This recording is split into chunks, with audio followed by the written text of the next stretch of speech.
Hi, thank you for working with me today. We're going to be going over the first section of this course, shoulder mobility. Why is shoulder mobility so important?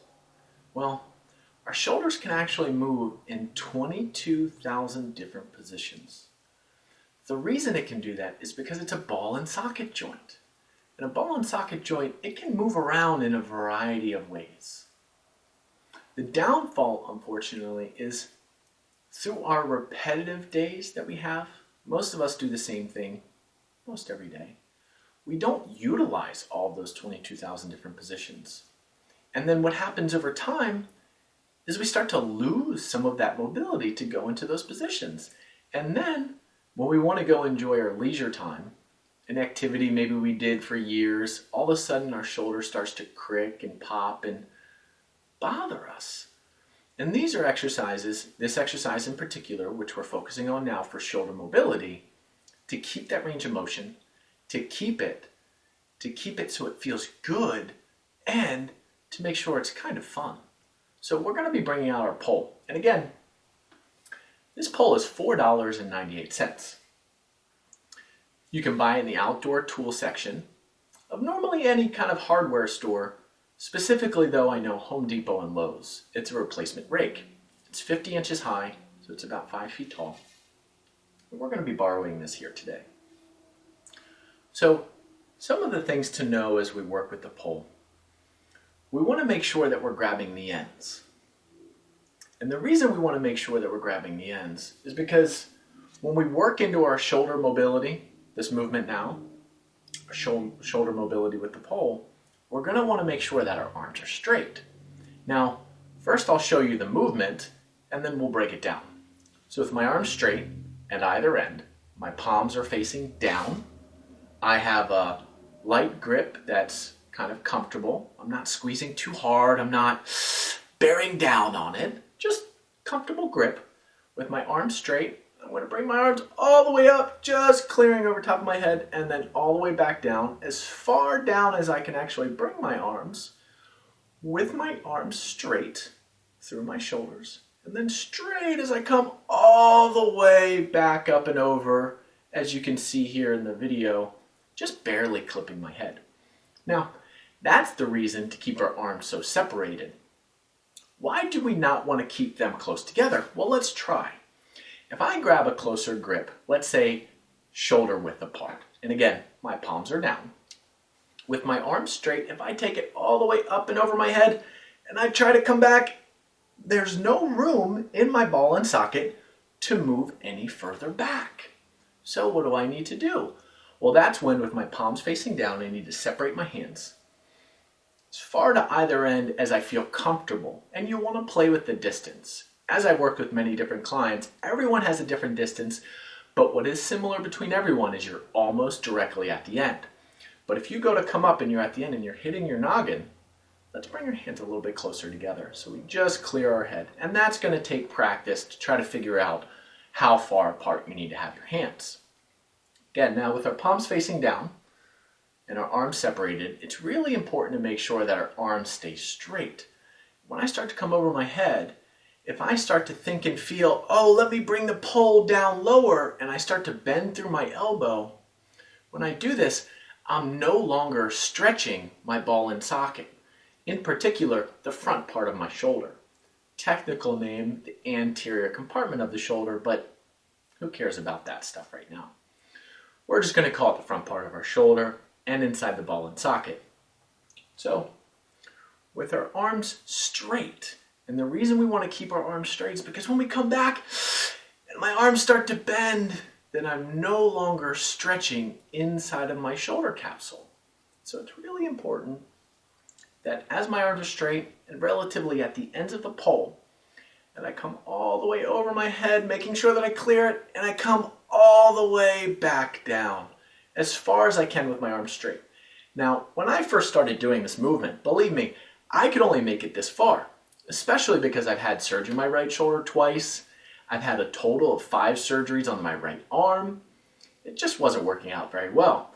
Then after 2 months of daily practice in the morning and the evening with this, my shoulders really started to loosen up. It was one day, little by little by little, and then next thing you know, wow, what a big release that was. What a big release of tension in my body, and that felt so good. And that's why I'm sharing this with you today. So let's go over how to do it and what you'll be doing on your own. With your palms down on either end, and this end, because it's a replacement rake, it's a little bit finer tuned so it can pivot on the ground if needed. Both sides can, but this one is like a pick, so it could go into the ground. I'm going to bring it up and overhead, and then right as you hit the apex, so the pole's directly above your head, what I want you to do is I want you to actually draw your shoulder blades back and together. Well, what does that mean? Your shoulder blades are on the back side of your arms. Let's try to do this here with the video camera and see if we can't help ourselves out here. So our shoulder blades are right back here. And what we want is as we go to take the pole back and above our head, you want to almost pull your shoulder blades down and back. And that will allow for a smooth transition. And wherever you end up getting stuck, it's almost pulling the pole apart.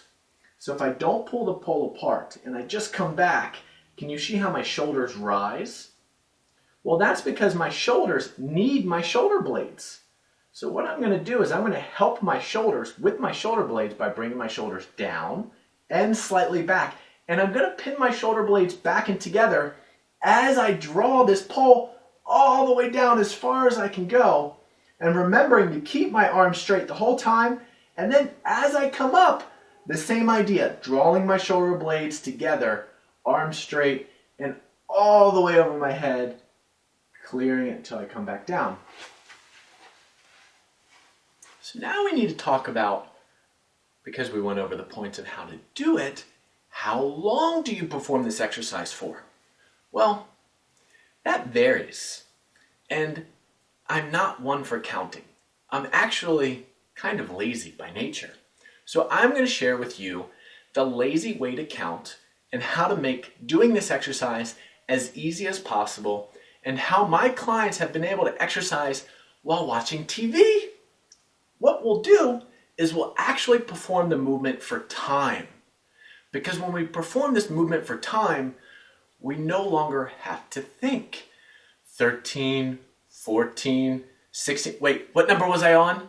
Oh no, I'm thinking about what I have to do later, or if it's in the morning, or if it's in the evening, what did I do today, or what do I have to do tomorrow, or what's so important that I might be forgetting? Let's just take all of that mindless jargon, believe me, it's important, just not here, and let's slide it to the side. The way that we'll do it is we'll work with time. This way, if I set a timer for say 1 minute for 60 seconds, and now I use it on my iPhone, you can use it on your digital or phone that you have that has a timer counting down. A lot of times also I'll use my watch. Set a timer to count down from 60 seconds and just keep moving. And this way, while you're moving, you can focus on how the movement actually feels. And if you're having thoughts about what you need to do later in the day or what you did earlier in the day, you can pause, stop your stopwatch, write down what's on your mind. This way you clear your mind, at least for the moment, and then you can come back to the exercise and resume. So here's how I would ask you to do this. Arms apart, you would just come back and forth, nice and steady and smooth for a timer of 1 minute. I want you to do 1 minute for the first week, and then the second week for your daily practice, 90 seconds. And then the third week, I'd like you to up it to 2 minutes. And what I want you to feel for is when the pole comes over your head, draw your shoulder blades back and together, keeping it back and together as you come over your head, and then relax your shoulders as you come forward. And you're just going to keep it nice and smooth.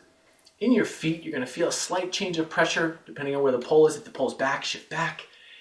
If your weight's forward, the pole's forward, you shift into the front part of your feet. And you create a nice, smooth, rhythmic motion. Again, for the first week, 1 minute. For the second week, 90 seconds. For the third week, 2 minutes. And we'll be going over that in greater detail towards the end of the program.